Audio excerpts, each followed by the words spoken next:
शालीमार बाग में भाजपा शासित MCD primary school SC block Shalimar Bagh में और प्राइमरी स्कूल को वो पार्किंग एरिया के लिए कमर्शियल कॉम्प्लेक्स बनाने और जो रेसिडेंशियल एरिया है एससी ब्लॉक वहां पे पार्किंग के लिए बड़े बड़े बिल्डर माफियाओं को बेचा जा रहा है और वहां स्कूल की जगह प्राइमरी स्कूल की जगह को पार्किंग बनाने जा रही है। और ये प्रस्ताव और इस प्रस्ताव को पीछे जब हम लोगों ने बात करी, बहुत शोर शराबा करी, आतिशी जी ने भी इसको उठाया था, दुर्गेश भाई ने भी उठाया था, लेकिन फिर 15 दिसंबर को 113 नंबर जो आइटम है उसमें फिर इस प्रस्ताव को एमसीडी ने डाला है और एमसीडी उस पे पार्किंग बनाने की प्रस्ताव को अभी तक खारिज नहीं की, जिससे वहां के लोकल लोग बहुत ही आहत हैं और जितने भी हमारे एरिया के साथी हैं वो बार बार हमारे ऑफिस में आते हैं और कहते हैं जो कि एक बच्चों के स्कूल जो 6th क्लास तक छोटे बच्चों का स्कूल था उसको स्कूल की जगह पार्किंग एरिया बनाया जा रहा है। इसका घोर विरोध है और जिस तरह से पूरे देश में बेचने की जो प्रक्रिया चल रही है भाजपा की, वो बेचने की प्रक्रिया मैं आप सबके माध्यम से बताना चाहती हूं। जो शालीमार बाग में जो बेचने वाली प्रक्रिया है, मुझे यहां तक पता चला है जो ये पार्किंग का एरिया भाजपा के ही कुछ ठेकेदारों को हैंड ओवर किया जाएगा और उन लोगों के निवेदन पे ही एमसीडी ने इस प्रस्ताव को रखा है जो प्राइमरी स्कूल की जगह को पार्किंग बनाने का। तो हमारे शालीमार बाग की जनता इसका घोर विरोध करती है और मैं आप सबके माध्यम से, जिस तरह से एमसीडी ने सरकारी संपत्ति को बेचने का ठेका ले रखा है, हर सरकारी संपत्ति को बेच के और अपने कुछ भाजपा के साथियों को हैंडओवर करने में लगी है, तो शायद उनको पता है जो आने वाले चुनाव में तीनों एमसीडी से भाजपा जा रही है। इससे पहले वो चाहती है जितनी भी संपत्ति है, अभी इसमें भी इन्होंने जो रेट लगाया है 126 करोड़ की बात, 126 औने पौने दाम में, जिसका रेट है 250 करोड़ डोमेस्टिक रेट और साथ में कॉमर्शियल रेट उसका आपको 500 करोड़ से ऊपर होगा, लेकिन उस जगह को, सरकारी संपत्ति को आज औने पौने दाम में बेच के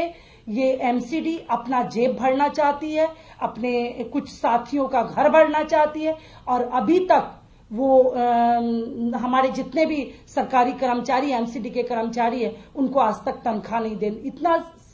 सरकारी संपत्ति को बेचने के बावजूद भी उनको तनख्वाह नहीं दे पा रही है। तो मैं आपके माध्यम से यही चाहती हूं जो कि भाजपा के जो लोग हैं जो सरकारी संपत्ति को बेचने का ठेका ले रखे हैं उसको जल्द से जल्द रोके और इस तरह से सरकारी चीजों को वहां के लोग,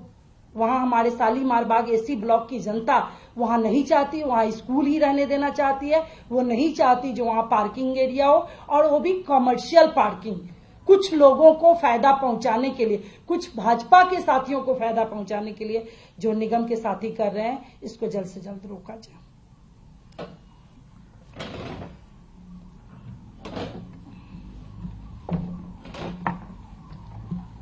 देखिए, 2 प्रेस कॉन्फ्रेंस में पहले हमने आपकी जानकारी में ये बात लाए थे, ये विषय लाए थे कि एमसीडी स्कूलों की जमीन को बेचकर वहां पार्किंग बना रही है। अजमेखा रोड के ऊपर करोड़बाग में 2 स्कूलों को बेच के पार्किंग बनाने का प्रोजेक्ट आ रहा है। उसी तरह से फिर अगली प्रेस कॉन्फ्रेंस में हमने बताया था कि पूसा लेन में स्कूल चल रहा है एमसीडी प्राइमरी स्कूल, वहां चलते हुए स्कूल की जमीन को, यानी 6000 स्क्वायर मीटर की वो जमीन है, उसमें से आधी 3000 स्क्वायर मीटर की जमीन को उसको बेच के पार्किंग प्रोजेक्ट लाया जा रहा है और वो स्कूल चल रहा है, वहां बच्चे आ रहे हैं। उसी तरह का बिल्कुल मामला ये आपके सामने है शालीमार बाग का, जहां रिहायशी इलाके के अंदर एक स्कूल बना हुआ है, एमसीडी का प्राइमरी स्कूल बना हुआ है और उसको वहां पर पार्किंग प्रोजेक्ट लाया जा रहा है। आप अगर देखेंगे इन तीनों प्रोजेक्ट्स के अंदर एक पैटर्न बिल्कुल सेम है, वो ये है कि इसकी डिजाइनिंग ऐसे की गई है कि यहाँ पर दुकानें बनाई जाएंगी। मतलब मान लीजिए कि अगर वो जगह जो है 400 या 500 पार्किंग की स्पेस की है तो 300 गाड़ियों की व्यवस्था तो पार्किंग के लिए की जा रही है और 200 गाड़ियों की स्पेस के लिए वहां पर कमर्शियल दुकानें बनाई जा रही है। असलियत में अगर इस पैटर्न को आप देखें और समझें तो एमसीडी की मंशा असलियत में पार्किंग बनाने की नहीं है। ऐसा भी नहीं है कि उनको पार्किंग बना के लोगों को सुविधा देनी है, गाड़ी खड़ी करनी है। दरअसल इनको इन प्रोजेक्ट्स के माध्यम से यहाँ जो दुकानें बनानी है,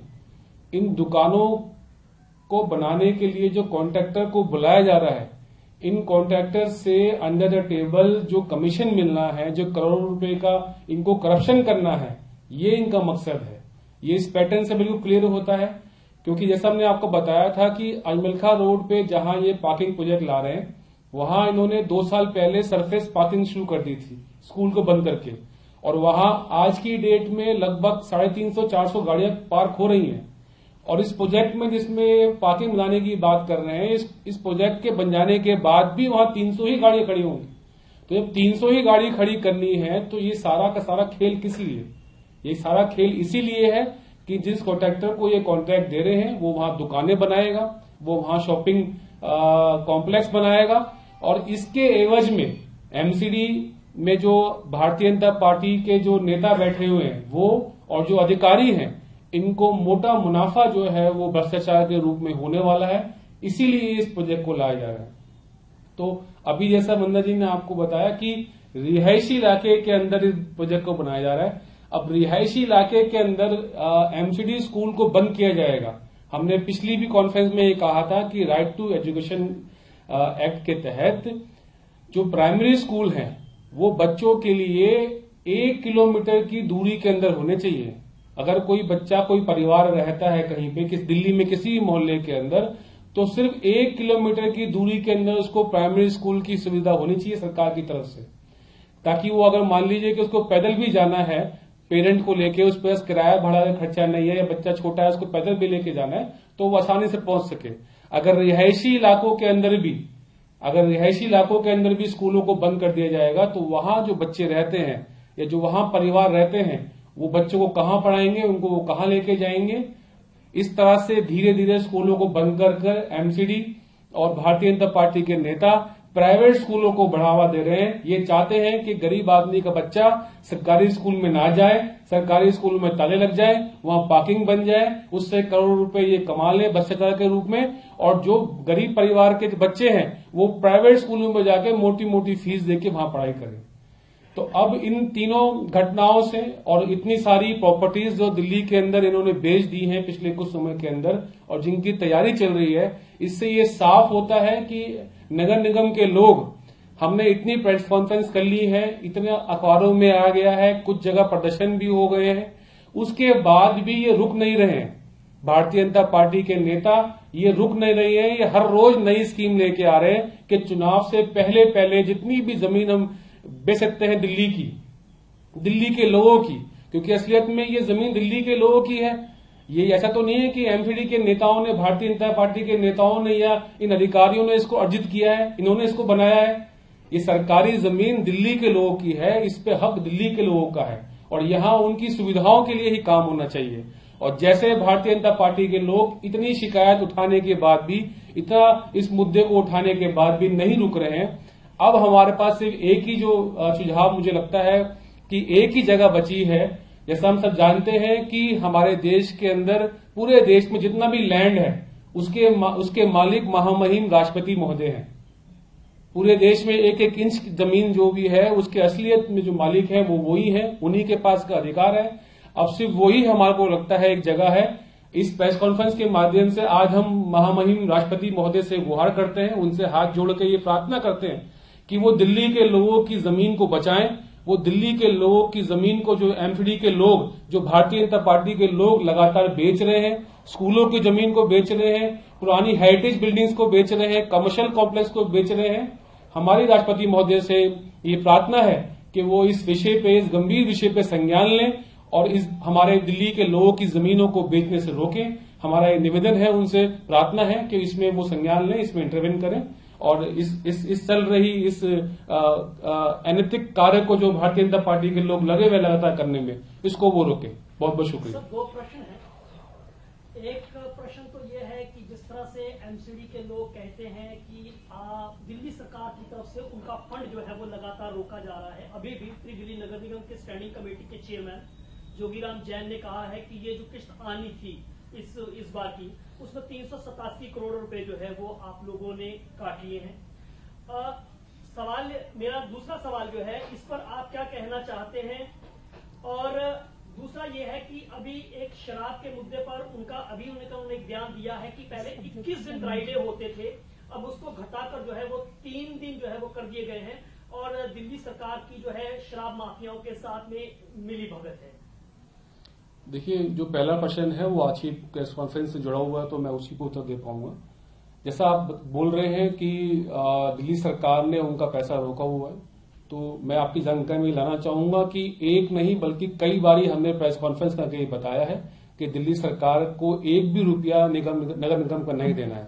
इवन ये मैटर कोर्ट में भी गया, हाई कोर्ट के अंदर भी गया है, और हाई कोर्ट से भी जो है डायरेक्शन इसमें हो चुकी है कि दिल्ली गवर्नमेंट के पास इनका एक भी रुपया बकाया नहीं है। असलियत में ये इनका अपना फेलियर है।